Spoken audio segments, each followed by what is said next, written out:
Student, welcome to my new video for class 10th. Chapter 7 Control and Coordination. Subject Biology. जैसा कि पिछले video के अंदर आपने ब्रेन और नर्वस सिस्टम की प्रोटेक्शन के बारे में पढ़ा था, आज हम पढ़ेंगे coordination in plants. Coordination in plants.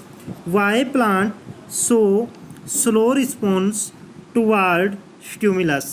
पौधे स्टिमुलस के प्रति जो रिस्पॉन्स दिखाते हैं वो बहुत स्लो दिखाते हैं. ऐसा क्यों है? ह्यूमन बीइंग सेकंड के कुछ पार्ट में ही रिस्पॉन्स दिखा देता है, लेकिन पौधे बहुत सारा समय लेते हैं रिस्पॉन्स दिखाने में. ऐसा क्यों है? क्योंकि पौधों के अंदर केमिकल के द्वारा कोऑर्डिनेशन होता है, लेकिन ह्यूमन के अंदर नर्व सेल होती हैं जो सिग्नल को बहुत जल्दी पहुंचाती हैं. Plants show only chemical coordination. Plants केवल केमिकल कोऑर्डिनेशन दिखाते हैं.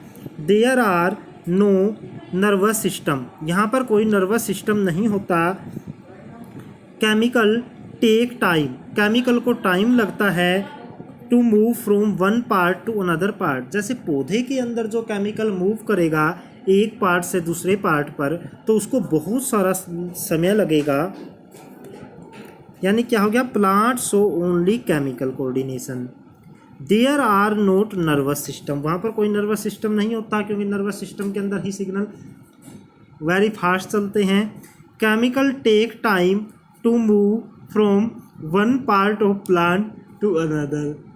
तो प्लांट के एक पार्ट से दूसरे पार्ट में केमिकल को जाने के लिए समय लगता है. सो रिस्पॉन्स विल बी स्लो. क्योंकि वो सिग्नल जाने में टाइम लगेगा, तो रिस्पॉन्स भी क्या आएगा? स्लो आएगा.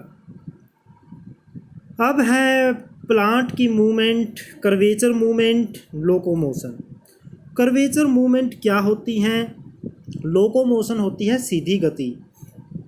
कर्वेचर होती है दीज आर चेंज. ये चेंज हैं इन ओरिएंटेशन, दिशा के अंदर, ऑफ प्लांट. किसी प्लांट के पार्ट की दिशा में ये क्या है? बदलाव हैं. रिलेशन टू अनदर, एक दूसरे के कंपैरिजन में. प्लांट के एक पार्ट में दूसरे पार्ट के कंपैरिजन में ये क्या हैं? चेंज हैं. जैसे बेंडिंग, मुड़ जाना. टहनी नीचे की तरफ या ऊपर की तरफ मुड़ जाती है. ट्विस्ट, घुमावदार, घुमाव खाना. क्या होती है? टहनी घुमाव खा जाती है. इलोंगेशन, लंबा होना. ये सभी कर्वेचर मूवमेंट के अंदर आती है. एक होती है locomotion. The change in position mostly occur in cellular component of plant. यानी सेल के किसी पार्ट का दूसरे पार्ट के कंपैरिजन में अपनी जगह छोड़कर इधर या उधर चले जाना, अपनी पोजीशन चेंज कर लेना. वहाँ पर तो कोई भी चीज़ अपनी जगह नहीं छोड़ती, बल्कि वहाँ से ट्विस्ट करती है, यानी कि घूमती है या बेंड हो जाती है. लेकिन यहाँ पर एक पार्ट दूसरे पार्ट के कंपैरिजन में क्या छोड़ता है? जगह छोड़ देता है. ध्यान से देखिए. The change in position mostly occur in cellular component of plant. अब है स्टिमुलस. स्टिमुलस किसको बोलते हैं? एन एजेंट, कोई एजेंट, फैक्टर और चेंज. कोई एजेंट हो सकता है, बाहर से आने वाली चीज़ हो सकती है, कोई चेंज हो सकता है इन इन्वायरमेंट, विच कोज, जो पैदा करता है मूवमेंट और रिएक्शन, इज कॉल्ड स्टिमुलस. बाहर से आने वाला कोई एजेंट, कोई फैक्टर या कोई चेंज जो पौधे के अंदर, पौधे के किसी पार्ट के अंदर मूवमेंट पैदा कर दे, ठीक है, या फिर क्या कर दे? रिएक्शन दिखाए, पौधा जिसके प्रति रिस्पॉन्स दिखाए, उसको बोलेंगे स्टिमुलस. क्या बोलेंगे? जैसे धूप. धूप एक स्टिमुलस. सनलाइट. पौधे का तना धूप की तरफ बढ़ता है और जड़ें कहाँ भागती हैं? दूर भागती हैं. इस टाइप से.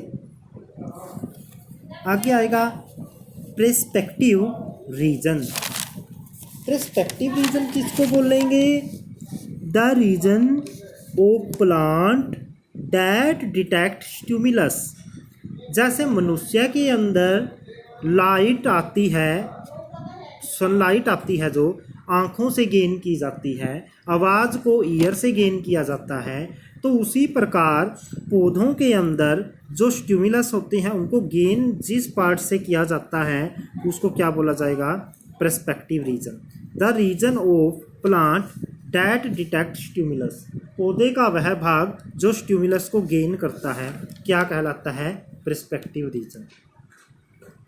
रिस्पॉन्स, रिस्पॉन्स किसको बोलेंगे? The reaction of plant, plant का रिएक्शन टू स्टिमुलस, स्टिमुलस के ऊपर जो कोई स्टिमुलस आया है पौधा उसके प्रति कुछ रिस्पॉन्स दिखाएगा, उसको बोलेंगे क्या बोलेंगे? रिस्पॉन्स। जैसे पौधे का तना धूप की तरफ बढ़ता है तो धूप की तरफ बढ़ना रिस्पॉन्स कहलाएगा।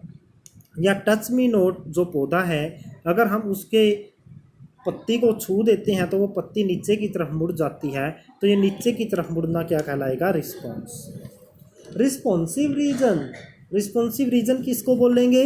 The part of plant, plant का वह पार्ट विच शो रिस्पॉन्स, जो रिस्पॉन्स दिखाएगा, प्लांट का वह पार्ट जो रिस्पॉन्स दिखाता है इज कॉल्ड रिस्पॉन्सिव रीजन। तो क्या बोला जाएगा? Responsive region. क्या बोला जाएगा? Responsive region. The part of plant, plant का वह पार्ट विच शो रिस्पॉन्स, जो रिस्पॉन्स दिखाता है। जैसे तना धूप की तरफ बढ़ा तो तना ने जो बढ़ोतरी की वो तो कहलाएगी रिस्पॉन्स, और तना क्या कहलाएगा? रिस्पॉन्सिव रीजन, क्योंकि तने ने रिस्पॉन्स दिखाया है। आगे है रिस्पॉन्स टू टाइप से हो सकते हैं, positive response, negative response. If response is toward stimulus, अगर स्टिमुलस के प्रति रिस्पॉन्स उसी की दिशा में हो तो उसको बोलेंगे पॉजिटिव। जैसे धूप की तरफ तने का बढ़ना, तो ये पॉजिटिव है, तना धूप की तरफ जाता है।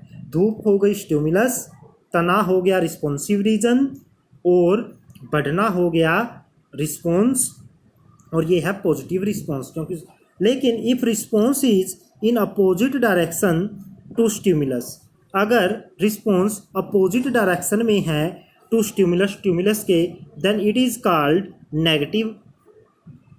तो ये क्या कहलाएगा? नेगेटिव। क्या कहलाएगा? नेगेटिव रिस्पॉन्स कहलाएगा। नेगेटिव रिस्पॉन्स कैसे होगा कि नेगेटिव रिस्पॉन्स कैसे बोलोगे? नेगेटिव रिस्पॉन्स कैसे आएगा? If response is in opposite direction to stimulus then it is called negative response. जैसे तना सनलाइट की तरफ बढ़ता है तो ये पॉजिटिव रिस्पॉन्स हुआ, लेकिन रूट्स प्रकाश से दूर भागती हैं, लाइट से दूर भागती हैं, तो ये हुआ नेगेटिव रिस्पॉन्स। क्या हुआ? ये नेगेटिव रिस्पॉन्स। आगे है मूवमेंट ऑफ लोकोमोशन। लोकोमोशन की मूवमेंट कितने टाइप की हो सकती है? ऑटोनोमिक, जिसको बोलते हैं spontaneous.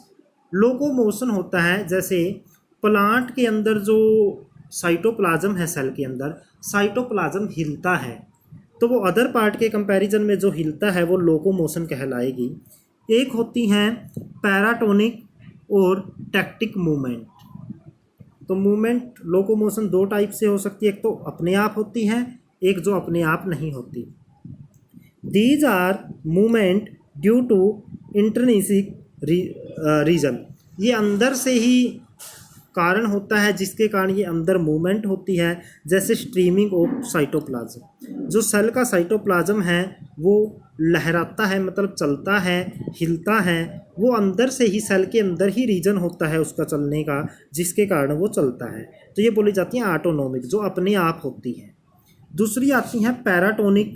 These are the movement of complete cell और organelles in response to stimulus, ये स्टिमुलस के अगेंस्ट होती हैं। जो उधर वाली ऑटोनोमिक मूवमेंट थी ये अपने आप होती है, इसके अंदर कोई स्टिमुलस की ज़रूरत नहीं होती। लेकिन जो इधर वाली हैं, these are the movement of complete cell और ऑर्गेनिल्स, इसके अंदर कोई सेल या सेल का पार्ट मूव करेगा in response to stimulus, stimulus के रिस्पॉन्स में। जैसे कैमोटैक्सिस, फोटोएक्सिस, ये क्या है, प्रकाश के प्रति या केमिकल के प्रति रिस्पॉन्स दिखाना पौधे का।